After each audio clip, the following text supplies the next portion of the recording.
नमस्कार, सोशल संवाद में आप सभी का स्वागत है। मैं आकाश पोद्दार। जमशेदपुर पूर्वी को लेकर जो सस्पेंस चल रहा था वो खत्म होने जा रहा है। जहां आज रांची में एक बैठक हुई है, वहां पर रघुवर दास की बहू पूर्णिमा दास को टिकट देना फाइनल हो गया है। इसी विषय पर चर्चा करेंगे। हमारे साथ हमारे सहयोगी शशि भूषण जी मौजूद है। सर, जो पूर्वी जमशेदपुर को लेकर लगातार सस्पेंस चल रहा था, कभी खबर आ रही थी कि राम बाबू तिवारी को टिकट मिलेगा, गुंजन यादव को टिकट मिलेगा, लेकिन अब रघुवर दास की बहू पूर्णिमा दास, कैसा समीकरण होगा सर अब जमशेदपुर पूर्वी का? देखिए, अंततः जो लोग जान रहे थे वो शुरू दिन से बोल रहे थे कि जो रघुवर दास हैं वो खुद चुनाव लड़ना चाहते नहीं तो अपनी विरासत अपने परिवार को सौंपना चाहते थे। वैसे में पत्नी और जो है उनकी बहू थी, दोनों ऑप्शन था। हालांकि पत्नी का भी नाम आ रहा था, लेकिन लक्ष्यता कहा जा रहा था कि जिस तरह से उनकी बहू एक पढ़ी लिखी हैं, शिक्षित हैं, एक्टिव हैं, मास कम्युनिकेशन किया है इस फील्ड से, तो पत्रकारिता उन्होंने किया है, तो उनको जो है ज़्यादा संभावना है। अगर उन पर ये नहीं होती, ये शुरू से दिन से लोग कह रहे थे। और बाकी जितनी चीज़ें थी, रायशुमारी हुई संगठन के तरफ से, अखबारों में सूत्रों के हवाले हर किसी का नाम चला, हर किसी ने अपने दावे से, कई ऐसे नाम थे। और हालांकि वो सारे लोग योग्य भी थे, ऐसा भी नहीं कहा जा सकता कि जो योग्य नहीं थे, सारे योग्य थे। पार्टी में 20, 25, 30 सालों से वो लोग काम कर रहे थे, तो उनकी दावेदारी बनती थी। और इसी आधार पर तमाम सारे लोग जो है इस तरह के दावे कर रहे थे। और तमाम कई नेताओं के पास बाकायदा फ़ोन आया था, दिल्ली से आया था, और उनकी योग्यता, उनका क्या आपने पार्टी में काम किया है, ऐसे कई कॉल पूर्वी विधानसभा के कई नेताओं के पास, बीजेपी के पास कॉल आया। तो इससे उनको उम्मीद ऐसी बढ़ जा रही थी कि अगर उनके बारे में जानकारी मांगी जा रही है, उनके उनका जो है पूरा बायोडाटा मांगा जा रहा है कि क्या उन्होंने संगठन में अब तक काम किया है, कितना, तो इस तमाम चीज़ों से जो है इससे ये बल मिलता था कि हो सकता है कि इस बार नए चेहरे को जगह मिले। परिवार जो है पार्टी हो सकता है, जिससे कहा गया कि देखिए पार्टी ने साफ मना कर दिया है कि आपको राज्यपाल बनाकर भेजा गया, आप जो है राज्यपाल रहें। और जहाँ तक है इस बार किसी को परिवार से नहीं, बल्कि तमाम तरह की बातें लिखी गई, पढ़ी गई। लेकिन अंततः ये खबर आ रही है, हालांकि औपचारिक ऐलान अभी भी बाकी है, कि अंततः जो है जो डिले हो रहा था, इसलिए पूर्वी विधानसभा को लेकर आप देख रहे थे कि लगातार ये हॉट सीट होने की वजह से चर्चा में थी। और इसकी वजह से कहा जा रहा था कि लिस्ट आने में देरी हो रही है।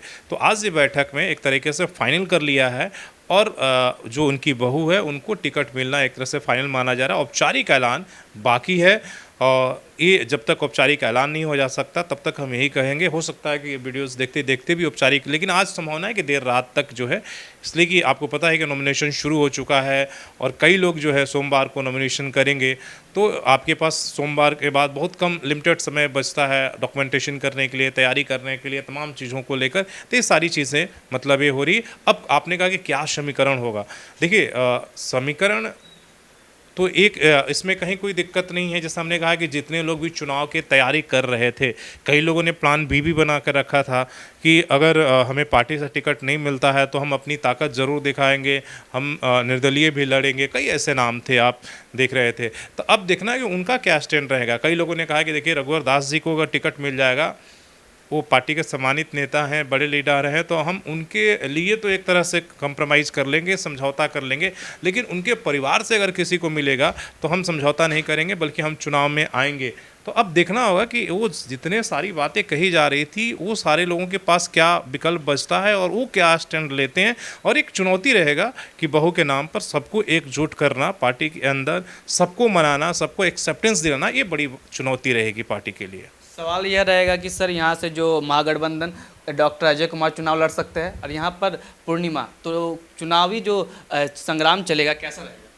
देखिए अभी तक कहीं भी औपचारिक ऐलान नहीं हुआ है, और जैसा माना जा रहा है, और बीजेपी में ही प्रोजेक्ट भी कहा गया कि जो पूर्वी विधानसभा है वो बीजेपी की एक पारंपरिक सीट रही है, और बहुत लंबे समय से यहाँ पर जो है रघुवर दास रहे हैं, वो लगातार जीत रहे हैं। 2019 में केवल वो मुख्यमंत्री के बाद जो है निर्दलीय उम्मीदवार सुरवीर राय ने उनको यहाँ से हराया।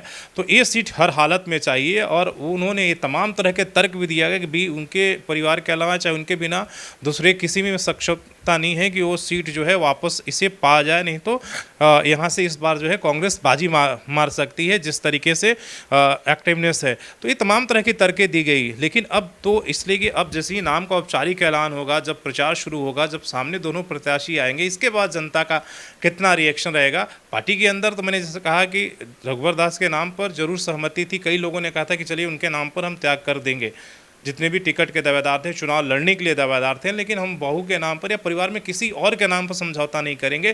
तो सबसे बड़ी चुनौती है पार्टी के अंदर एक्सेप्टेंस, सहमति प्राप्त करना उनके नाम पर और सबको काम में लगाना, वो बड़ा एक तरह की क्या उसी ऊर्जा से जैसा रघुवर दास के लिए ऊर्जा के साथ उनके जो लोग थे, इर्द गिर्द के लोग थे उनके, क्या उसी ऊर्जा के साथ क्या बहू के लिए भी वो काम करेंगे नहीं, ये सबसे बड़ा सवाल है। लेकिन उससे पहले सबसे बड़ा है कि जब तक औपचारिक ऐलान नहीं है, इसलिए कि सारी चीज़ें जो है सूत्रों के हवाले, मीटिंग के हवाले ये बातें चल रही है। हालांकि ऐसे नहीं चल रही है, इसमें तथ्य है, तभी ये सारी बातें इतनी चर्चा अचानक से, इतने दिनों से नहीं हो रही थी, अचानक से अगर चर्चा ये हो रही है तो कहीं ना कहीं ये जो है उसका दावा का बल मिलता है।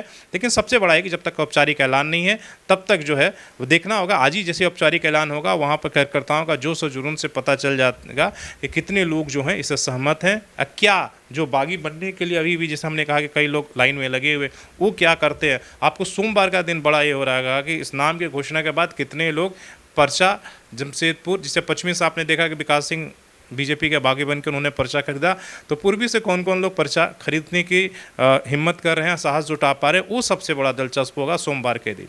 बहुत बहुत धन्यवाद सर। तो आपको फिर से बता दें कि पूर्वी जमशेदपुर से रघुवर दास की बहू पूर्णिमा दास का नाम फाइनल हो गया है, पर अभी तक आधिकारिक घोषणा नहीं हुई है। जब भी होती है तो हम आपसे रूबरू होंगे। तब तक के लिए देखते रहे सोशल संवाद। मैं आकाश पोद्दार, जय हिंद।